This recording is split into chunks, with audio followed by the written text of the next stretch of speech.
Ladies and gentlemen, welcome to Locked On Seminoles, the only Florida State podcast with multiple lawyers on it and a business consultant. And today we are going to do our best with only one of our lawyers to talk about the new regulation the NCAA has just passed down and discuss what effect we think it'll have on big schools, small schools, and schools that put all of their eggs in a single basket, like the University of Coral Gables.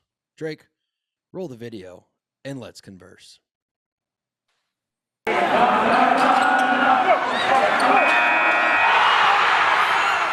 are Locked On Seminoles, your daily podcast on the Florida State Seminoles, part of the Locked On Podcast Network.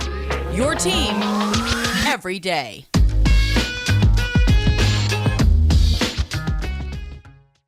Folks, first of all, before we dive in, thank you for coming to Locked On Seminoles, your favorite daily Florida State podcast, making us your first listen each and every day.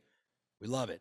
YouTube, podcast, wherever you may be, please continue to listen, continue to check in, and we'll continue to give you the same great content. I'm Max, that's Drake. You can find me on Twitter at MaxMoody17. You can find him at Tally__Drake. And collectively, you can find us at Knowles Anonymous. Drake, let's just get right into this. Today is going to be a little more of an unstructured, free-form conversation about this NCAA new rule. So I'd like to give the people the backdrop, but you're the lawyer, so if I misstate anything, jump in immediately and correct me, because I want to make sure I'm giving the people the full story, right? So how did we get NIL? Well, the Supreme Court ruled that it was unconstitutional to not allow a student athlete to profit off of their own name, image, and likeness. We've all seen the result of that over the past year. The most prominent is these NIL collectives, these groups that are started by fans where people donate money, they raise money like the boosters, and then they pay the kid for their name, their image, and their likeness. Now, there's been a lot of controversy over this. Some people feel the rich are getting richer. Some feel that you just took what was a black market and brought it into the light. Some people feel very nuanced ways about it.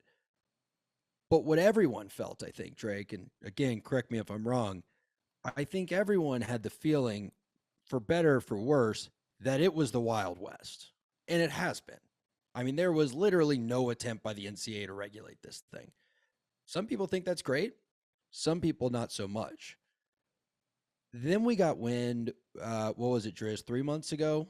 I think about 3 months ago, that a kid, most likely the number one recruit in the next class, signed an $8 million deal with the University of Tennessee to go there.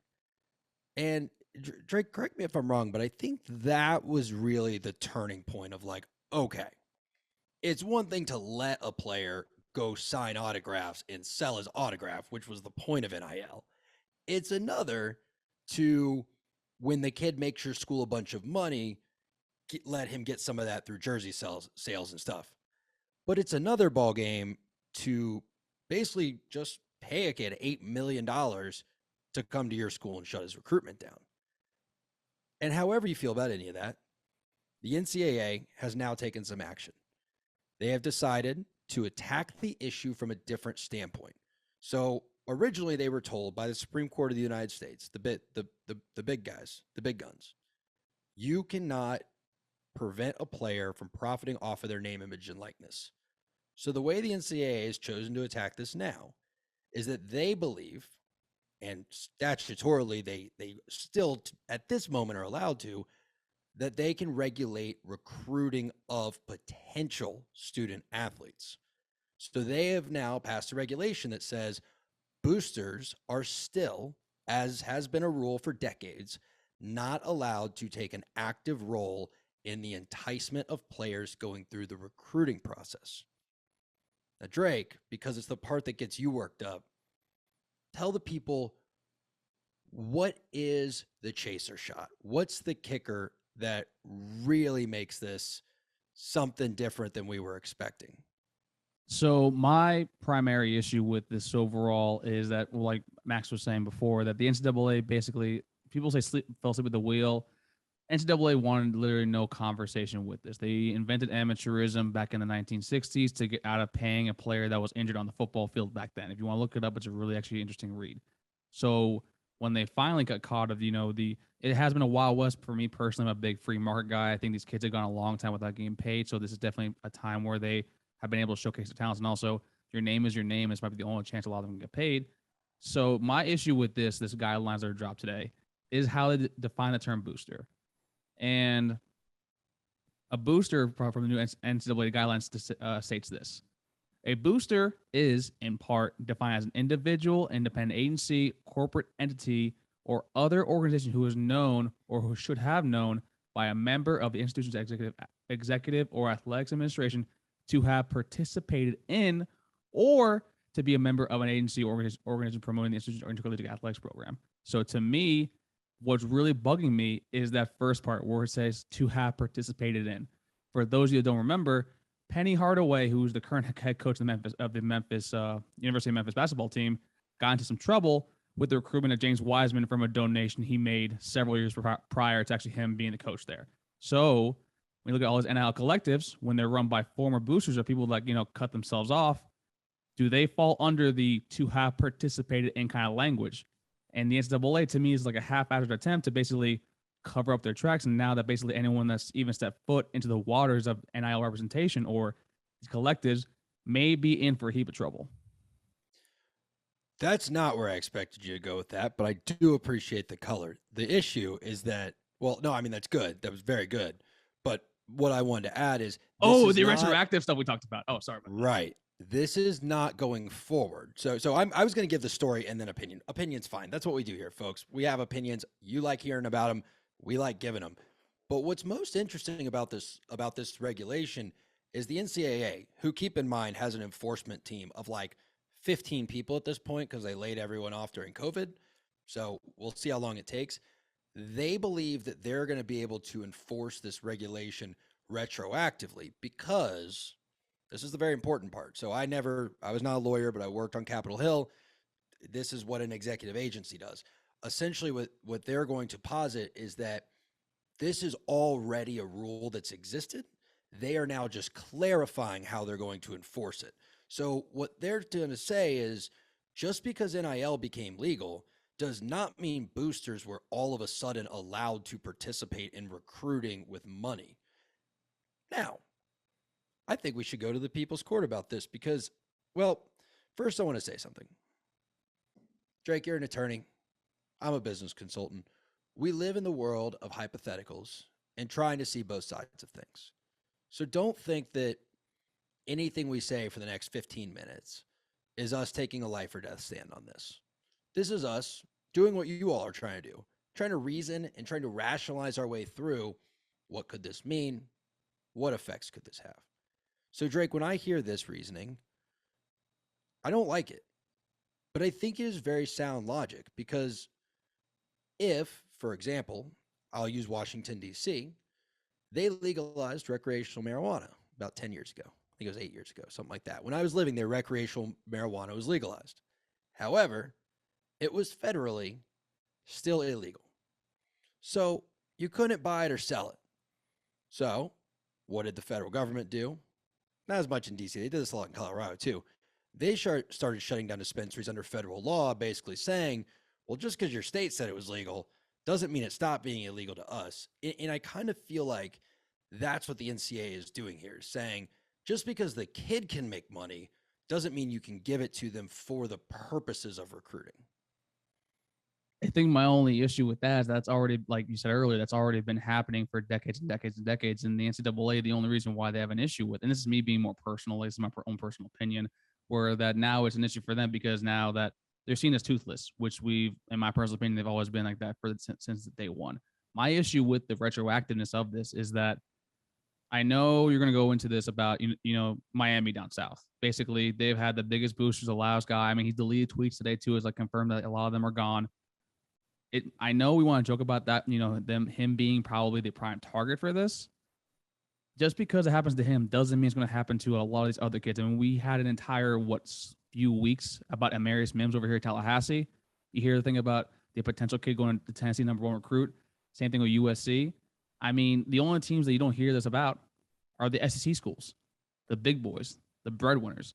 So to me, it's one of the things where like it's fun to point it out to somebody else that might happen to them, but it could just easily be you with the NCAA, and that's where I guess my issues with that as well. And also, just retroactively punishing someone for old stuff that was fine then but isn't now. That's just doesn't sit right with me. It doesn't.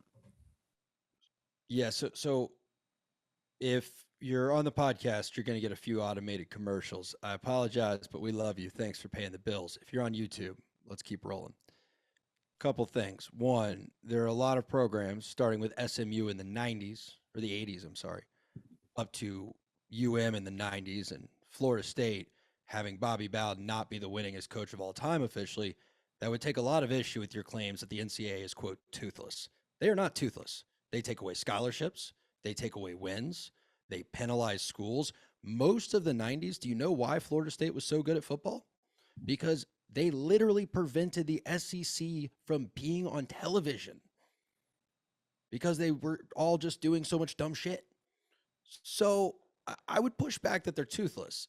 And I think that implies that nothing's going to happen with this, which I don't think is what you mean.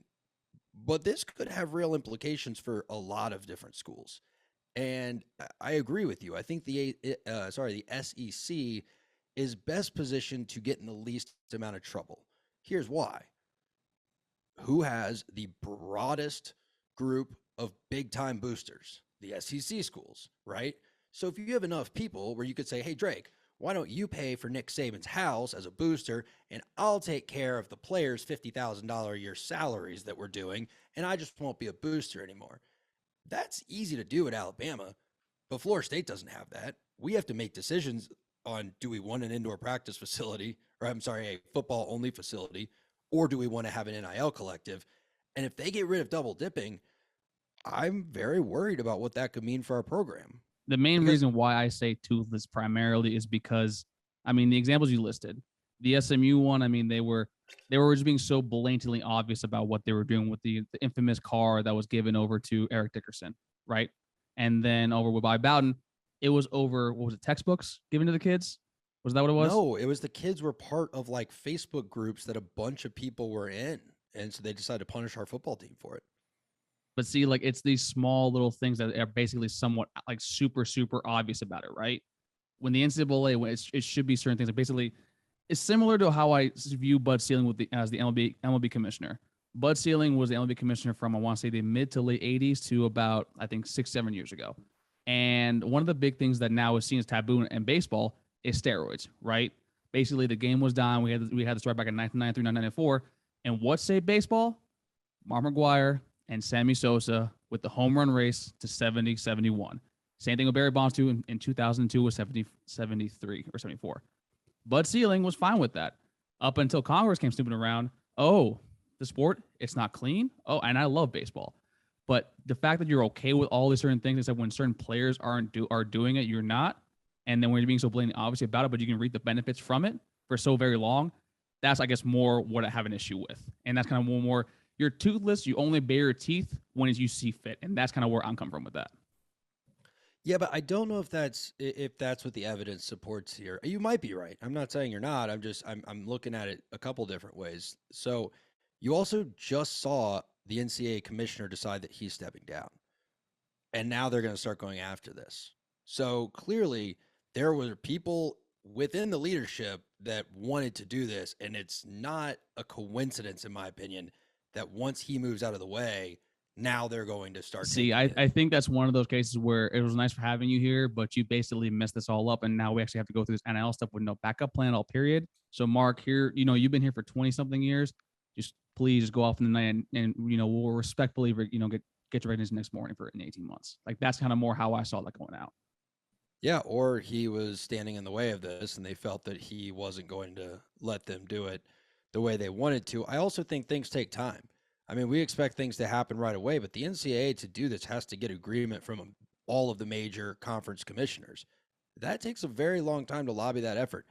we can't get a hurricane relief bill when people's houses are underwater through Congress in less than 3 or 4 months. It's really not that surprising to think that something like this, even if the NCAA wanted to do it the moment they lost the court case, took 10 months, because it feels like it's been forever. But NIL's only been around for 10, 11 months. See, but the discussions for NIL started with Ed O'Bannon when that court case was brought towards trial, and then when the Supreme Court gave its opinion, and then you had all that time to sort of have a, not even a contingency plan, kind of like a bare bones like foundation or outline of what you want to do. Like, I get what you're saying, and you have a good point. I'm just of the belief in dealing with the NCAA that I don't think they wanted to deal with this, and I think that they're doing it to save face. And quite frankly, you're right that the commissioners have to agree with this. And to me, might be one step further for the commissioners to say, you know what, we'll go over the CFP, have the CFP run our conferences instead of the NCAA. See, I don't know, man. I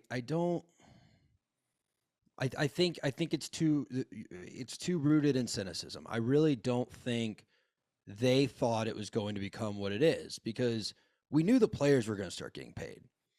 But the issue that they're attacking isn't the players getting paid. In fact, they've said in the release that the NCAA put out, players are not going to get punished for this. They're going to punish the schools for not controlling. Oh no, it's the amount. It's the amount of money that's being given out. That's what's more people probably in some people's cross too. I think it's the point.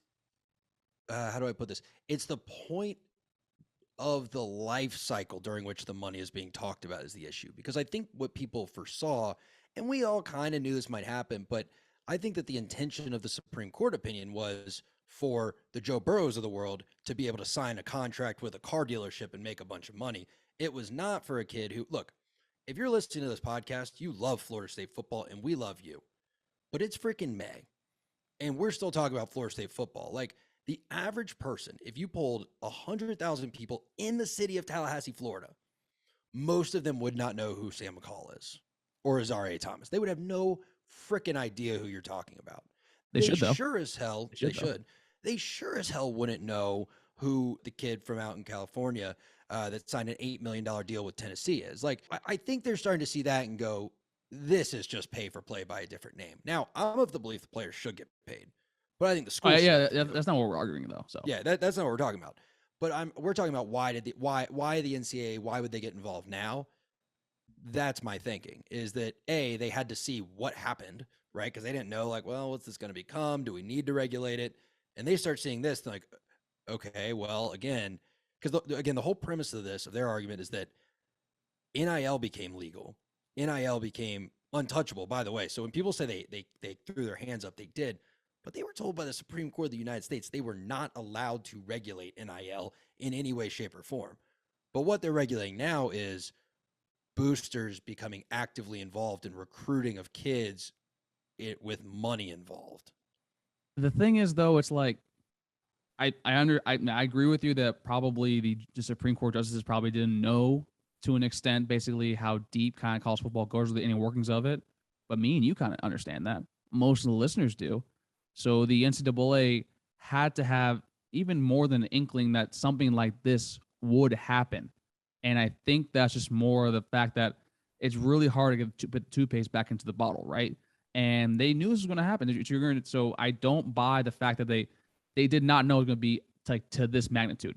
I mean, we already have examples of overpaying in the NFL. Remember Brock Osweiler? He's your boy. That man. Always use that example, yeah. It's a good example because like you put it on prospect, and basically that man was like what, paid $70 million because he had one good season and he was tall. You see in baseball all the time too.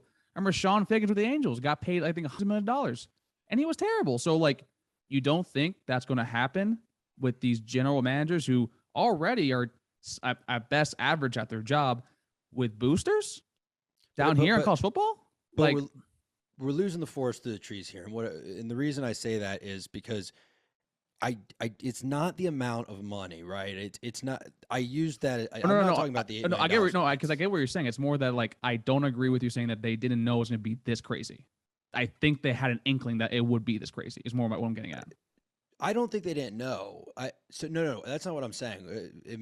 I apologize if that's how it came across. I'm saying that the way the Supreme Court decision came down said that they were not allowed to regulate the reception of money based on name, image, and likeness. So no matter how badly they wanted to regulate, they weren't allowed to. So they had to figure out, what are we even allowed to regulate? And now they're looking at going, wait a minute, we're still allowed to regulate how boosters interact with recruits. And that's what this is coming down to. I think that this is something they've wanted to do the entire time. They just had to figure out what they were allowed to regulate, because again, they're not regulating here money being given to a kid for his name, image, and likeness. No, they're regulating the booster individual tampering with recruiting. But they already have those rules in the NCAA guidelines even before the money. So you already have that framework. So I don't know why. It's not that I'm not saying they didn't do this in 10 months. I don't know why they didn't have this plan in place for several years, that when you knew that this was going to be an issue. So that's why, to me, it was something that they never thought of actually being actually as problematic as they did. You know what I'm saying? Yeah, no, I mean, I think that, well, and part of it too is I think that the NCAA doesn't, I mean, they've never really cared that much if kids got paid. Let's be honest. Like you said, they did. No, it's only when kids, it's like you said, it's only when they do it like blatantly, obviously. Like they've always known what's going on. They're always like, all right, well, this is happening. But when you start having guys tweeting at recruits who have billions of dollars, and basically Mario Cristobal being like, well, we're going to set the new standard for money, and we're going to make sure that no one can catch up to us. It's like, guys, you're ruining it for everyone. And they're starting to get public pressure. I really don't think it's about the kids getting the money. I think it's about them having to clarify, we're going to enforce what we've been allowed to enforce. You're right. But they had to make sure, you've worked in compliance, they had to dot their T's and cross their I's and make sure, hey, if we start going after people for this, is it going to get challenged as an NIL thing? And how do we do it without running afoul of the decision? Which, by the way, if they think they're not going back to court over this, they're going back to court over this. They're already in court right now for basically employee benefits. So this probably might be even a moot point in 2 years. So yeah, and look, it's going to get decided, but I don't know, when you say like they should have thought about this years ahead of time. Maybe it's also the timing of it's pretty nuts, right? Like this all started happening as COVID was happening, and literally, according to who is this? CBS Sports, their enforcement arm is down to 15 people because of COVID layoffs. And then all of a sudden this is happening, and they're like, oh, all right, well, I don't know. I mean, put it this way, it's such a good question, I think, on your part, of like, why didn't you go ahead and say, hey, but boosters, you're still not allowed to do it? I don't know if maybe they thought the schools would self-police it better. I genuinely don't know. I mean, put it this way. Do you know when Ed O'Bannon, the basically the NCAA 2K 14 video game, do you know when that case was decided? No. 2014. So you basically had somewhat of an idea based on that opinion for 8 years. And that's just where I'm going to leave it at that. And also with the self-policing thing, like schools generally are extremely good at that. Whenever you see the recruiting violations that each school kind of gets every other year, that's done through compliance. That's done through the school. So they're actually really good at that. I mean, with the booster stuff too, like it's just, I don't know. I'm also of the camp that the NCAA to me just is useless in a lot of things, toothless in a lot of things, and it's not going to be a thing in 10 years. So that's all. I'm also a little more, I guess, I'm curmudgeon when it comes to talking about them. Yeah, I mean, the whole NCAA becoming obsolete might be true. But regardless, I mean, it's going to be interesting to see what happens. I think that a school like Miami, frankly, has the most to lose. I mean, Miami has literally bet the entire future of their program on like one dude's checkbook. And if the NCAA, even for, let's say it lasts for 6 months, right? Whatever. 6 would be too short. But if they can get tied up in litigation for a year even, and this guy can't both fund Cristobal's salary and the recruits, and that puts him a year behind the 8 ball, well, there goes Miami saying their bar. I wouldn't be sad to see that, but I do hope that I just hope that it doesn't completely stall out what's going on with the collectives, because I think those have been good for football. I think that the kids getting some kind of compensation have been good. I don't really think the NCAA should be able to tell kids what they're worth. I just think you need some kind of, what's the word? You need some kind of limit.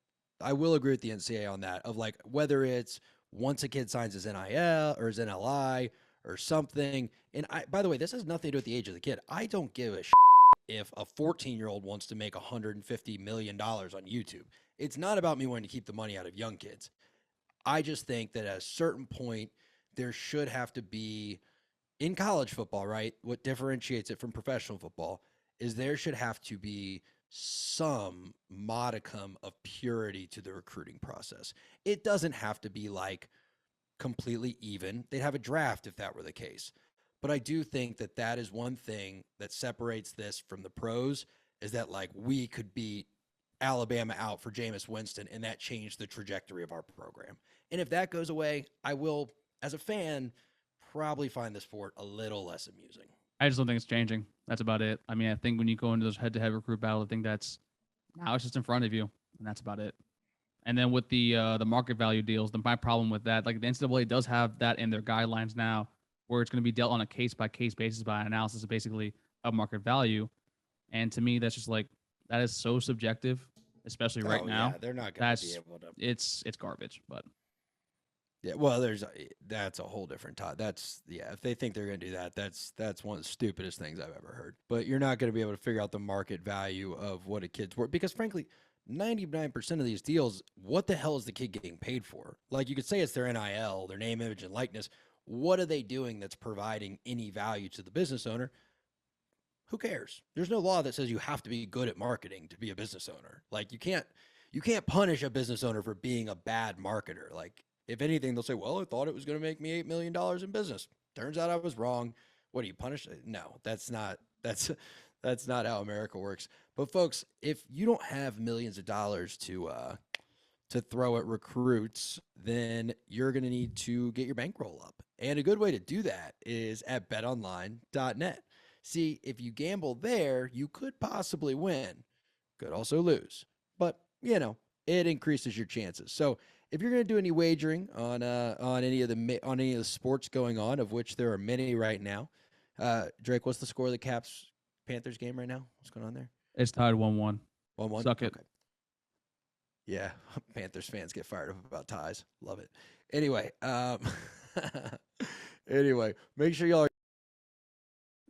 you head on over to betonline.net where the game starts, because, folks, the Caps are actually a very, very solid team. Quite frankly, they might win out the series in 7 games overall, because they're the tougher team. They've been there. And Alexander Ovechkin, I will say this right now, is the greatest goal scorer in the history of hockey. But, folks, head on over to betonline.net. Use promo code LOCKEDON. That's LOCKEDON. And you get a 100. That's right, folks. A 100% welcome bonus on your first deposit. Using promo code LOCKEDON. betonline.net, where the game starts. Anyway, dude, it's fun to have these NIL conversations, because it's like there's never going to be an answer. I mean, they're going to keep moving it around, and they're going to keep changing what's going on, and they're going to keep changing what they enforce, but a little part of me would find it poetically justified. It would be poetic justice if, like, our inability to get our stuff together with the NIL stuff for so long, and Miami doing it so rapidly, ended up screwing them and not hurting us. Like, that would be pretty awesome. So a boy can dream. A boy can dream. Dude, can we go over how this weekend, like, they had Formula One down in Miami, and they put a fake little water? Yeah. The yacht party. Yeah, yacht party area. But then had fake water with it too. Like, they didn't even put in real water. I was like, that is the most Hard Rock Stadium Miami Gardens thing I've ever seen. Oh, dude, it looked dope, man. You see the picture and everything? It looks sick. I know, like, listen, I know you hate South Florida. I know you might hate Miami. One, that's a great stadium to go for anything. I know, like, basically that's why it's super sad when it's super empty for all the Hurricanes games. But it looked pretty sick, man. I was actually kind of sad. I would have gone, but I also don't follow F1, and the tickets were not in the price range for someone that doesn't care about F1. Is it though? Is it sad that it's empty for the game? I mean, I personally like it, because then the people. I think it's hilarious. I think it's hilarious. I'm just glad the people that have to clean it before the Dolphins games don't have to do that much work on Saturday evenings. So, good for them. But I want to close us out here by going where we haven't gone in a while, and that is talking about the offensive line. Because this is going to be a shock, but I talked about earlier today that we're in the running for a JUCO transfer, and I was wrong. He's actually from South Carolina. He Yeah, played at JUCO for 2 years, and now he's at South Carolina. So that's the Turnston kid, right? The offensive tackle. yeah. So I wanted to make that quick correction just for mailbag's sake. And man, I think we're kind of like good for the day. I mean, we talked about NIL. Florida State is on their break right now. I think that the players will come back in the next week or so, and we'll start hearing stuff from player-led practices. They should start their strength and conditioning program. But unless anyone wants to really hear about baseball, going 2-1 against Boston College, and they're playing, I don't know, was Miami number 3 or number 4 right now on D1 baseball? So they've got Miami this week, and then they finish with Florida, or they've got Florida and then finish with Miami. I believe it. I believe it's the latter. Let me double check. So either way, the baseball team has a meat grinder of a schedule. It's going to be really interesting to see what they do because, look, man, with this baseball team, you just don't know. Like they lost to, I think, Stetson at one point, and then they swept NC State. So it's like, yeah, they lost 0-6 to Stetson, and this isn't the Stetson with Jacob DeGrom and them on this. This is like Stetson that's not very good. But then 3 weeks ago they swept NC State. So it's like and I think what they do 2-1 against TCU. They went. That's actually. I think they went 2-0. No, they went 2-0. The one of the last game was canceled on Sunday. That's right. I did learn this. Apparently, there's a rule in NCAA baseball about travel. You have to give the students enough time to travel home from the Sunday game, or that sounds about or right, something. But they effectively swept TCU because I think they were up like 8-1 when there was, or maybe like 6-1 when the lightning delay happened. So. It's going to be an interesting baseball team to watch. I know we don't talk about college baseball much on here, but this is a team that, no joke, could go deep into Omaha. And this is a team that, if they don't do well down the stretch, might not even make it into the tournament. So yeah, I mean, it's dependent on the bats because we've talked, not we, but like FSU media overall has talked about how this is probably a top 5 rotation in the country. When you got Parker Messick, basically leading the way, he's a top 15 pick. Here's the issue. You can't hit, which is kind of startling because your head coach was the hitting coach for so very long. And I would love for Alex Heraldic to basically, you don't need the hitters to hit 280 or 300. Just hit 250. Hit 250 and just get on base. And that's something it causes pressure on the starting pitching where basically, I'm only going to give you 1 or 2 runs, but then you're going to lose a game 1-0 or 2-1. And that causes the starting pitching to stress out, push a little harder, and trust me, I see it firsthand every single damn day down here. So as long as we're able to basically supplement our pitching, which is elite, we should actually make a decent run because we have Jacksonville, then Miami, then the 1 game against Florida, and then we close out, I want to say, the last 3 games against UNC and Chapel Hill. So I'll tell you what this team does really, really well, what makes this team fun to follow. And again, we don't talk about the sport much on here, but it's pretty much the only baseball I follow. This team is incredible, and I mean truly incredible, at scoring runs late in the game when they need to. They don't always win when they do it, but the amount of times this team has been down by 2 or 3 runs going into the 8th and is able to tie it and send it to extras, and then, again, sometimes they lose, sometimes they win, but this team doesn't go down without a fight. And I will say, to stick up for the guy, Tyler Martin knows how to hit a damn baseball, and it's not the thing. He's got a good swing Tyler too, Martin, actually. Well, it's not even how he hits it. That kid is just, it's like OBP is ingrained in him. Like he just understands so fluently where exactly his strike zone is. He knows exactly when to swing. He knows when to just take a junk swing to keep himself alive, to keep, put a foul ball out there and like make the pitcher throw one more. He's really fascinating to watch hit. At first I kind of thought he was just a coach's kid, but he is an exciting player to watch. It's the play discipline, man. And that's something it's really hard to teach. Like play discipline is probably the main reason why you see all these players now struggling and hitting for, 230, because basically no one cares about the walk anymore, which you obviously should. And then Tyler Martin's OBP is 425.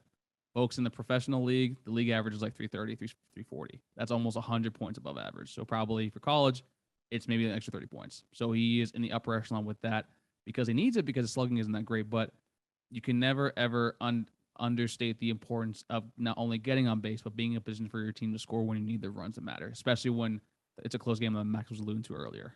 and it's so qualitative, but I can't tell you how many good outs I've seen him take where, he'll go up there in the 6th, right? And the pitcher will be at like 91 pitches, and Tyler might get out, but he'll take 9 or 10 pitches off the guy. And that's like important. Sometimes, That's right? important. If you can get a pitcher in the 6th inning, a good starting pitcher, and you can take 8 to 12 pitches, 12's a lot, but you can take like 6 to 9, 10, 11 pitches off him, whatever. That is a huge asset, even if you end up getting out, because that's the difference between him running through the rest of the inning and you getting to start, them having to bring in a middle reliever after your second batter of the inning. So he's been a lot of fun to watch, and this team's a lot of fun to watch. It's just do the bats come alive. You're absolutely right. So we won't talk about baseball too much longer. Drake, I really enjoyed our conversation today. I hope that you did too. I hope the listeners did as well. Folks. If you're listening, thank you again for being here. Seriously, we love you. We appreciate you. And it means the world to us that you keep coming by. That was Drake. I'm Max. And this was Locked On Seminoles. Take care, everybody.